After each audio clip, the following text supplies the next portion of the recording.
Praise the Lord. இயேசு கிறிஸ்துவின் நாமத்தினாலே காலை ஸ்தோத்திரங்கள்.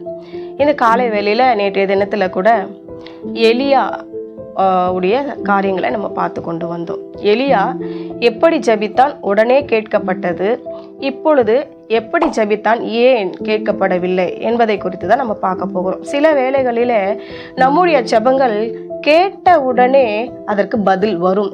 அது விசுவாசத்தோடு ஜெபிக்கிறத காரணமாகவும் இருக்கலாம், அல்லது ஏதோ தேவனுக்கு சித்தமான காரியமாகவும் இருக்கலாம். தேவனுக்கு சித்தமானபடி நம்ம ஜெபித்தோமானால் உடனே நமக்கு கிடைத்துவிடும்.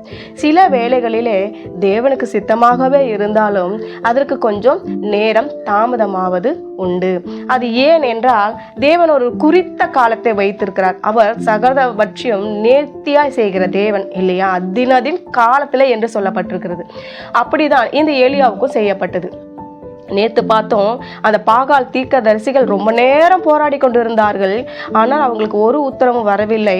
இந்த எலியா போய் என்னை கேட்டருளும் என்று சொன்ன ஒரு மாத்திரத்தில் வானத்திலிருந்து அக்கினி இறங்கி எல்லாவற்றையும் பட்சித்து போட்டது என்று நம்ம பார்த்தோம்.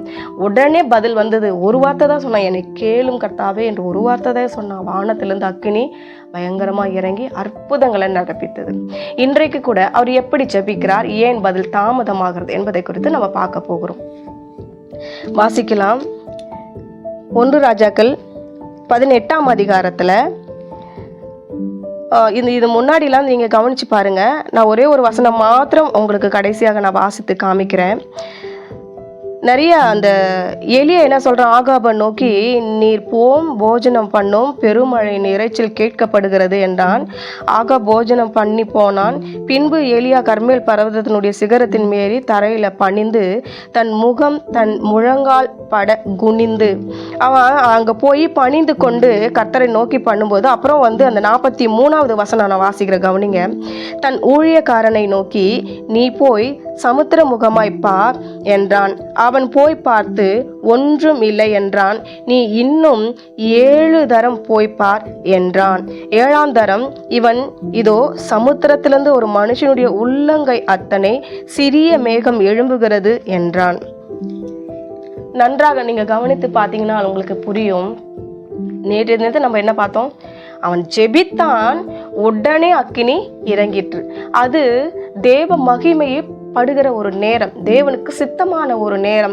எது தேவன் உலகத்துக்கும் உலக மனிதர்களுக்கும் உலகத்துல காணப்படுகிறதான விக்கிரகங்களுக்கும் உண்மையுள்ள ஜீவனுள்ள பதில் கொடுக்கிற தேவனுக்கு ஒரு வித்தியாசம் வேணும் என்பதற்காகத்தான் கூப்பிட்ட உடனே பதில் வந்தது. அவர் ஜீவன் உள்ளவராய் காண்பிக்கும் பொருட்டு, அவர் ஒருவரே இந்த உலகத்துல மெய்யான தேவன் என்பதை காண்பிக்கும் பொருட்டு என்னை கேட்டருளும் என்று சொன்ன உடனே அங்கிருந்து பதில் வந்தது. என்னை கேட்டருளும். அப்போ இதுல இருந்து நமக்கு என்ன புரியுது, நம்ம சில வேளைகளில் உபவாசித்து ஜெபித்திருப்போம். உபவாசித்து ஜெபித்தாலும் சில வேளைகளில் மாத கணக்கில், வார கணக்கில், நாள் கணக்கில் நம்ம ஜெபித்து கொண்டு இருப்போம். ஏன் எனக்கு மட்டும் பதில் தாமதமாகிறது? இன்னும் நான் இவ்வளோ கேள்விகளோடு நிற்கிறேனே, கண்ணீரோடு ஜெபிக்கிறேனே, உபவாசத்தை ஜெபிக்கிறேனே, எனக்கு இன்னும் ஒரு பதிலும் வரவில்லையே என்று அநேகர் கேள்விகளோடு நிற்கிறது உண்டு, குழப்பங்களோடு நிற்கிறது உண்டு. இந்த எலியா தீர்க்கதரிசி எப்படிப்பட்டவன்? ஒரு தீர்க்கதரிசி, கர்த்தருடைய ஊழியக்காரன். கர்த்தர் இவனை கொண்டுதான் அநேக காரியங்களை அந்த இடத்துல சொல்லி அனுப்புகிறார். நடக்க வேண்டிய எல்லா காரியங்களையும் சொல்லி அனுப்புகிறார். ஆனா இந்த நேரத்துல ஏன் ஒரு தடவை போய் பார்க்க சொல்றாங்க அந்த ஊழியக்காரனை? அவன் போய் பார்த்துட்டு ஒன்றும் இல்லைன்னு சொல்றான். இன்னும் நீ 7 தரம் போய் பாரு.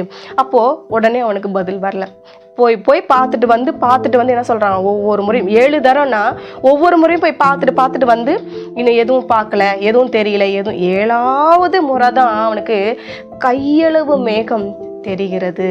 ஆனாலும் முன்கூட்டியே அவனுக்கு என்ன ஆயிடுச்சு, இதற்கான ஒரு சத்தம் கேட்கப்படும். பெருமழை எதுவுமே இல்லை அந்த நேரத்துல இல்லையா? ஒரு மேகமோ இல்லை அந்த இடத்துல மழை வருவதற்கு உண்டான அடையாளங்களோ எதுவுமே இல்லை. ஆனாலும் அந்த ஆகாபின் இடத்துல எலியா சொல்லி அனுப்புகிறது எப்படி? பெருமழையின் இறைச்சல் கேட்கப்படுகிறது. தேவ பிள்ளைகளே, உங்களுக்கான பதில் பரலோகத்தில் ஆயத்தமா இருக்கிறது. உங்களுடைய ஜெபம், உங்க கண்ணீர் ஒரு நாள் வீணாய் போவது இல்லை. அதனால ஜெபித்து நீங்க காத்திருக்க வேண்டும், பொறுமையோடு காத்திருக்க வேண்டும், விசுவாசத்தோடு காத்திருக்க வேண்டும், நம்பிக்கையோடு காத்திருக்க வேண்டும். அப்பொழுதுதான் உங்களுடைய வாய்க்கால்கள் நிரப்பப்படும். நீங்க அவிசுவாசத்தோட மாத்திரம் இருந்துடாதீங்க. விசுவாசத்தோடு தேவ சமூகத்துல உட்காருங்க. நிச்சயமாக இந்த எலியா ஒரு விசுவாசத்துல சொன்னது போலவே உங்களுக்கான பதில் அங்கு இரட்டிப்பாய் வந்து கொண்டிருக்கிறது. அமைதியா பொறுமையா காத்து கொண்டுங்க. அவர் சொன்னார் இல்லையா, நானே தேவன் என்பதை நீங்கள் அறியும்படிக்கு அமர்ந்திருங்கள், அமர்ந்திருந்து நானே தேவன் என்று அறிந்து கொள்ளுங்கள் என்று சொன்னார் இல்லையா. இதுலதான் நம்ம என்ன பண்ணணும், நம்மளுடைய பக்தி வைராக்கியத்தை நம்ம காண்பிக்க வேண்டும். எனவே தேவ பிள்ளைகளே, இந்த எலியாவுக்கு கூப்பிட்ட உடனே பதிலும் வந்தது, சில வேளைகளில தாமதமும் ஆனது. கர்த்தர் சகலவற்றையும் நேர்த்தியாய் செய்கிற தேவன். நீங்க காத்திருந்து பொறுமையோடு தான் பெற்றுக்கொள்ள வேண்டும். நிச்சயம் பதில் வரும், சந்தேகமே இல்லை. ஜெபிக்கலாமா? நல்ல தகப்பனே, ஆசீர்வதிக்கப்பட்டதான இந்த காலை வேலைக்காக நன்றி செலுத்துகிறேன். அநேக பிள்ளைகளை சப்பா கேள்விகளோடு குழப்பங்களோடு, நான் இவ்வளவு நாள் ஜெபிக்கிறேனே, காத்து கொண்டு இருக்கிறேனே, எனக்கு பதில் வரவில்லையே என்று நினைக்கிற பிள்ளைகளுக்கு இது ஒரு நல்ல ஒரு பதிலா இருக்கும், ஆறுதலா இருக்கும் என்று நம்புகிறோம். இயேசுவின் நாமத்தில் ஜெபிக்கிறோம் பிதாவே, ஆமென்.